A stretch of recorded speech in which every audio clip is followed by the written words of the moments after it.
அப்படி உடனே ராமலட்சுமாள் எழுந்துருத்தாள் தெரிஞ்சதே வாரணங்கள் ஜெயத்வகை போட ஆரம்பிச்சு. இத கேட்டு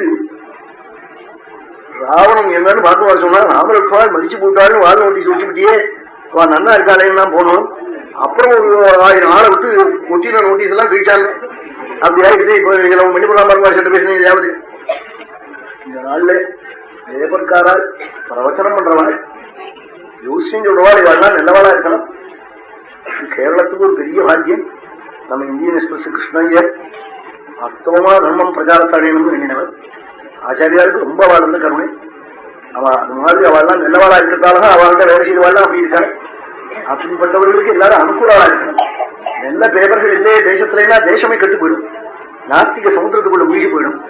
ஆகினால வாஸ்தவமா நம்ம குடும்பம் க்ஷேமமா இருக்கணும், நம்ம புள்ள குட்டிகள் ஆஸ்திகாலா இருக்கணும்னா நல்ல பேப்பரை ஆதரிக்கணும். அதுதான் புரியணும். ஜோசியம் சொல்றவன் இது ராகுதசை இப்பதான் ஆரம்பிச்சிருக்கு, பொண்ணுக்கு இப்ப கல்யாணம் பண்ணாதே இன்னும் 18 வருஷம் கழிச்சு பண்ணுன்னு சொன்னான். 18 வருஷம் கழிச்சு அப்புறம் என்னது சண்டை போடுறதா கல்யாணம் அப்படின்னா சொல்லப்படாது.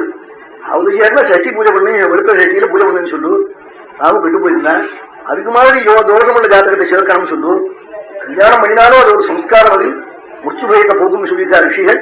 இப்படி ஜோசியங்கள்லாம் தாறுமாறா சொல்லவே விடாது.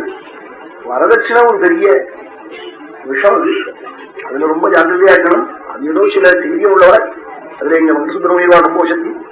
அவ கல்யாணம்னா வரதட்சணை பேசுறது இல்லை. அவா கொடுக்குற அவாத்து பொண்ணுக்கும் அவாத்து குழந்தைகளுக்கு பண்ற போது அது மாதிரி இருக்காது.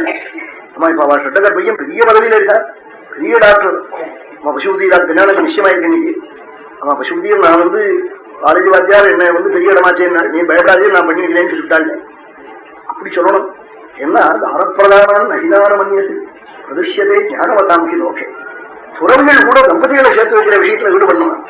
அவன் அப்படி சொல்லணும். நல்ல குழந்தைய நல்ல பையனுக்கு சேர்த்து வச்சா நம்மாத்து குழந்தைகளுக்கெல்லாம் தானா நல்ல மாப்பிள விடுவான், நம்மாத்துக்கு வர நாட்டுக்கும் நல்லவளா விடுவான். அதுதான் சேவத்தை கொடுக்கணும். இந்த எண்ணம் ஒரு மனுஷனுக்கும் இருக்கணும்.